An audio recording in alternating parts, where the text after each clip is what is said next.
एक तरफ भारत से चीन की तनातनी, दूसरी ओर कोरोना वायरस को लेकर चीन पर बड़े आरोप और इस बीच यूएस प्रेसिडेंट की चीन पर नजर, जो चीन को घेरने का एक मौका नहीं छोड़ रहे। लेकिन इस बीच डोनाल्ड ट्रंप के एक ट्वीट ने सभी को सोचने पर मजबूर कर दिया है कि अब चीन को लेकर ट्रंप के मन में क्या है और वो आगे क्या करने वाले हैं।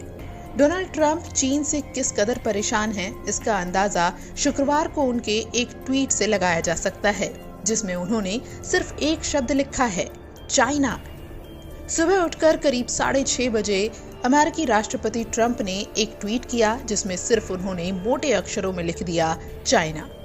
डोनाल्ड ट्रंप के मन में क्या है इसका तो पता नहीं, लेकिन ये जरूर है कि ट्रंप के इस ट्वीट ने सबको चौंका जरूर दिया है। वहीं गौर करने वाली बात यह है कि ट्रंप का ये ट्वीट चीन की ओर से भारत चीन विवाद पर ट्रंप के मध्यस्थता वाले ऑफर के कुछ घंटे बाद ही आया। भारत और चीन के बीच जारी सीमा विवाद को लेकर अमेरिकी राष्ट्रपति डोनाल्ड ट्रंप ने मध्यस्थता का ऑफर दिया था, लेकिन अब भारत और चीन दोनों ही देशों ने ट्रंप के इस प्रस्ताव का जवाब दे दिया है। पहले भारत ने ट्रंप के इस प्रस्ताव को ठुकराया, तो उसके बाद चीन ने भी ट्रंप को कुछ ऐसा ही जवाब दिया। चीन के विदेश मंत्रालय के प्रवक्ता झाओ लीजियन ने कहा है कि भारत और चीन के बीच सीमा पर स्थिति नियंत्रण में है। चीन और भारत के पास सीमा की समस्याओं को सुलझाने का अच्छा तरीका है। चीन की तरफ से ये भी कहा गया था कि चीन और भारत के बीच मध्यस्थता के लिए किसी तीसरे पक्ष की आवश्यकता नहीं है। चीन से पहले ट्रंप की इस पेशकश पर भारतीय विदेश मंत्रालय ने इस मामले में रुख साफ कर दिया था।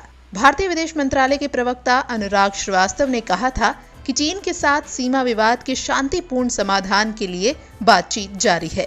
बता दें कि ट्रंप ने एक ट्वीट में कहा था कि हमने भारत और चीन दोनों को सूचित किया है कि अमेरिका सीमा विवाद में मध्यस्थता करने के लिए तैयार, इच्छुक और सक्षम है।